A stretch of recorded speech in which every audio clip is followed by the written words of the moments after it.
નમસ્તે. અમારા વિભાગમાં આપ સૌનું હાર્દિક સ્વાગત છે. આજના યુગમાં માનવી ગણતરી વગર જીવે તો તે સફળ થતો નથી. આથી બાળકોને ગણિતના પાયાના ખ્યાલો સરળતાથી આવડે એ માટે પ્રાથમિક કક્ષાએ ધ્યાન રાખવું ખૂબ જરૂરી છે. ખાસ કરીને ગણિત વિષયમાં અપાયેલું પાયાનું શિક્ષણ મજબૂત હશે તો બાળકો ભણવામાં ક્યારેય પીછેહાટ કરવાના નથી. આથી બાળકોને ગણિત વિષય સરળતાથી સમજાય એ માટે રમતા રમતા શિક્ષણ આપવામાં આવે તો બાળકોને અને સાથે સાથે આ જીવન યાદ પણ રાખશે. અમારો આ પ્રોજેક્ટ પાછળનો હેતુ છે કે બાળકો રમતા રમતા પ્રવૃત્તિ દ્વારા ભૂમિતિના પાયાની સંકલ્પના સમજે, બાળકો તાર્કિક રીતે વિચારતા થાય અને જાતે કરે, બાળકો ગણિત વિષયમાં રસ લેતા થાય. અમારો આ પ્રોજેક્ટનો સિદ્ધાંત છે કે બાળકો ભૂમિતિના પાયાની સંકલ્પનાને સરળતાથી કઠિનના પગમાં સમજે. હવે જો આપણે બાળકોને શીખવવું હોય કે બહુકોણના બધા બહિષ્કોણના માપનો સરવાળો 360 થાય છે એવું શીખવવું હોય તો સરસ મજાની પ્રવૃત્તિ કરાવતા શીખી શકાય છે. સૌપ્રથમ આપણે ત્રિકોણની વાત કરીએ. અહીં ત્રિકોણમાં આપણે 3 બહિષ્કોણો જોઈ શકીએ છીએ. આ ત્રણેય બહિષ્કોણોને કાપીને આપણે આ રીતે ગોઠવીશું. આ બહિષ્કોણોને ગોઠવતા આપણને વર્તુળાકાર મળે છે અને વર્તુળ 360°નું માપ ધરાવે છે. આ રીતે પ્રવૃત્તિ દ્વારા આપણે જોઈ શકીએ કે ત્રિકોણમાં બધા બહિષ્કોણના માપનો સરવાળો 360° થાય છે. હવે આપણે ચતુષ્કોણની વાત કરીએ. અહીં ચતુષ્કોણમાં આપણે 4 બહિષ્કોણો જોઈ શકીએ છીએ. આ 4 બહિષ્કોણોને કાપીને આપણે આ રીતે ગોઠવીશું તો આપણને આ પ્રકારનો વર્તુળાકાર મળે છે અને વર્તુળ 360°નું માપ ધરાવે છે. આ રીતે આપણે પ્રવૃત્તિ દ્વારા જોઈ શકીએ કે ચતુષ્કોણમાં બધા બહિષ્કોણના માપનો સરવાળો 360° થાય છે. હવે આપણે પંચકોણની વાત કરીએ. પંચકોણમાં આપણે 5 બહિષ્કોણો જોઈ શકીએ છીએ. આ 5 બહિષ્કોણોને કાપીને આપણે આ રીતે ગોઠવીશું. આ બહિષ્કોણોને ગોઠવતા આપણને વર્તુળાકાર મળે છે અને વર્તુળ 360°નું માપ ધરાવે છે. આ રીતે પ્રવૃત્તિ દ્વારા આપણે જોઈ શકીએ કે પંચકોણમાં બધા બહિષ્કોણના માપનો સરવાળો 360° થાય છે. હવે આપણે ષટ્કોણની વાત કરીએ. અહીં ષટ્કોણમાં આપણે 6 બહિષ્કોણો જોઈ શકીએ છીએ. આ 6 બહિષ્કોણોને કાપીને આપણે આ રીતે ગોઠવશું તો આપણને આ પ્રકારનો વર્તુળાકાર મળે છે અને વર્તુળ 360°નું માપ ધરાવે છે. આ રીતે આપણે પ્રવૃત્તિ દ્વારા જોઈ શકીએ કે ષટ્કોણમાં બધા બહિષ્કોણના માપનો સરવાળો 360° થાય છે. હવે આપણે સપ્તકોણની વાત કરીએ. અહીં સપ્તકોણમાં આપણે 7 બહિષ્કોણો જોઈ શકીએ છીએ. આ 7 બહિષ્કોણોને કાપીને આપણે આ રીતે ગોઠવીશું. આ બહિષ્કોણોને ગોઠવતા આપણને વર્તુળાકાર મળે છે અને વર્તુળ 360°નું માપ ધરાવે છે.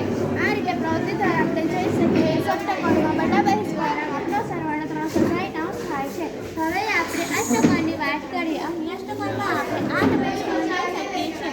આ 8 બહિષ્કોણોને કાપીને આપણે આ રીતે ગોઠવશું તો આપણને આ પ્રકારનો વર્તુળાકાર મળે છે અને વર્તુળ 360°નું માપ ધરાવે છે.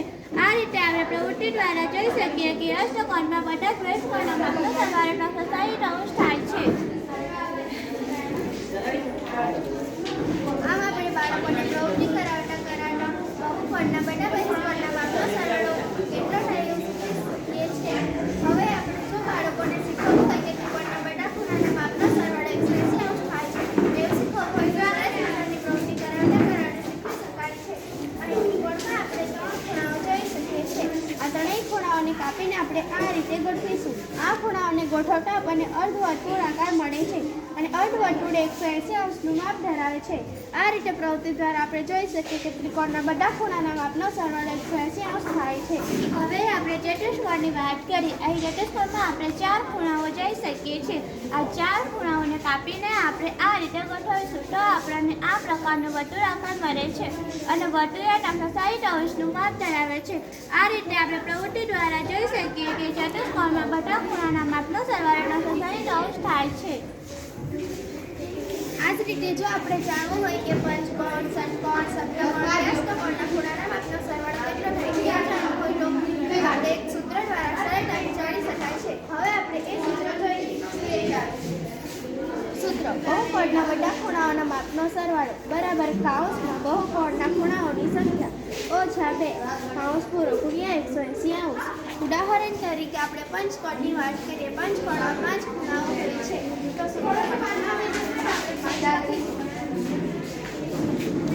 કાઉન્સમાં 5 ઓછા 2 કાઉન્સ પૂરો ગુણ્યા 180°. 5માંથી 2 બાદ કરતા આપણને 3 મળે છે.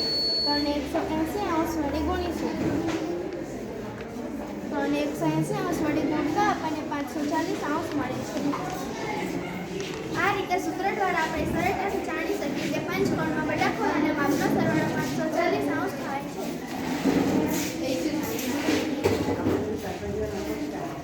હવે જો આપણે બાળકોને શીખવવું હોય કે ત્રિકોણના બહિષ્કોણમાં તેના અડધા સમકોણના સરવાળા જેટલું થાય છે તેવું શીખવવું હોય તો સરસ મજાની પ્રવૃત્તિ કરાવતા શીખવી શકાય છે.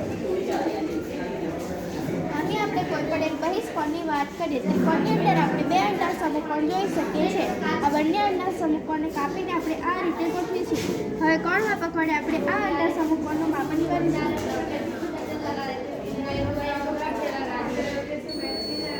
કોણ માપક વડે અડધા સમકોણનું માપન કરતા આપણને 120 અંશ મળે છે. ત્યારબાદ આપણે કોણ માપક વડે બહિષ્કોણનું માપન કરીશું.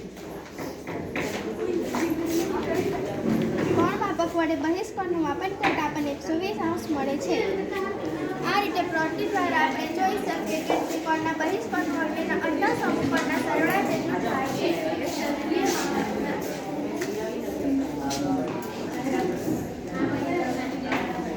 આ જ રીતે આપણે બાળકોને ભૂમિતિના પાયાના ખ્યાલો જેમ કે બિંદુ, રેખાખંડ, રેખા, કિરણ, ખૂણો, છેદતી રેખા, લંબ રેખા, સમાંતર રેખાની સમજ આપી શકાય છે.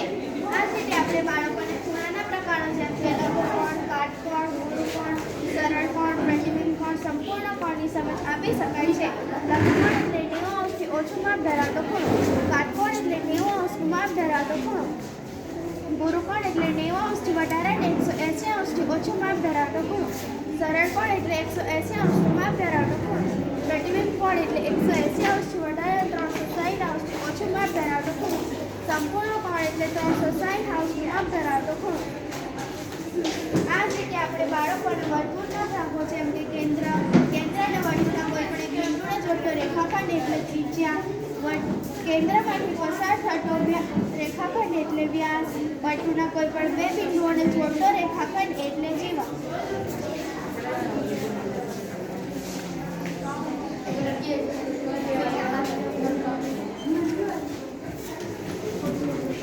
આ જ રીતે આપણે બાળકોને બહુકોણોની સમજ આપી શકીએ છીએ. બહુકોણ જેમ કે ત્રિકોણ, ચોરસ, પંચકોણ, ષટકોણ, સપ્તકોણ, અષ્ટકોણ જેવા બહુકોણોની સમજ આપી શકીએ છીએ. આ જ રીતે આપણે બાળકોને બે સમાંતર રેખાની છેદીકાથી બનતા 8 ખૂણાઓની સમજ આપી શકાય છે.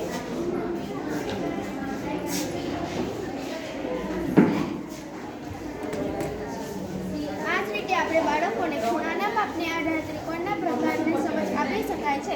જે ત્રિકોણના દરેક ખૂણા લઘુકોણ હોય તો તે લઘુકોણ ત્રિકોણ. જો ત્રિકોણનો કોઈ એક ખૂણો કાટખૂણો હોય તો તે કાટકોણ ત્રિકોણ. જો ત્રિકોણનો કોઈ એક ખૂણો ગુરુકોણ હોય તો તે ગુરુકોણ ત્રિકોણ. આ જ રીતે આપણે બાળકોને બાજુના માપને આધારે ત્રિકોણના પ્રકાર સમજાવી શકાય છે. જે ત્રિકોણની ત્રણેય બાજુઓ સમાન હોય તો તે સમબાજુ ત્રિકોણ. જો ત્રિકોણની ફક્ત બે બાજુઓ સમાન હોય તો તે સમદ્વિબાજુ ત્રિકોણ. જો ત્રિકોણની ત્રણેય બાજુ અસમાન હોય તો તે વિષમબાજુ ત્રિકોણ.